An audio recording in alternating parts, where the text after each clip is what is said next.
beberapa pasal yang sebenarnya yang pada saat ini sedang dibahas di Komisi 1 DPR RI. Ada 3 pasal yang kemudian masuk dalam revisi Undang-Undang Tentara Nasional Republik Indonesia. 3 pasal itu terdiri dari pasal 3, yaitu mengenai kedudukan TNI. Jadi ini sifatnya internal, yaitu ayat 1 misalnya, dalam pengerahan dan penggunaan kekuatan militer, TNI berkedudukan di bawah Presiden. Itu tidak ada perubahan. Kemudian ayat 2-nya, kebijakan dan strategi pertahanan serta dukungan administrasi yang berkaitan dengan aspek perencanaan strategis TNI itu berada di dalam koordinasi Kementerian Pertahanan. Ini pasal dibuat supaya semua sinergis dan lebih rapi dalam administrasinya.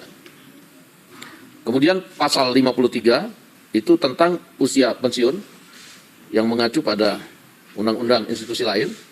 Ada kenaikan batas usia pensiun, yaitu bervariatif antara 55 tahun sampai dengan 62 tahun. Kemudian pasal ketiga yaitu pasal 47, yaitu prajurit dapat menduduki jabatan pada kementerian atau lembaga. Jadi prajurit aktif dapat menduduki jabatan pada kementerian lembaga. Pada saat ini sebelum direvisi ada 10, kemudian ada penambahan karena di masing-masing institusi di undang-undangnya dicantumkan, sehingga kita masukkan ke dalam revisi Undang-Undang TNI seperti Kejaksaan Agung misalnya, karena ada di situ Jaksa Agung Pidana Militer yang di Undang-Undang Kejaksaan itu jabat oleh TNI, di sini kita masukkan. Kemudian untuk pengelola perbatasan, karena itu beririsan dengan tugas pokok dan fungsi.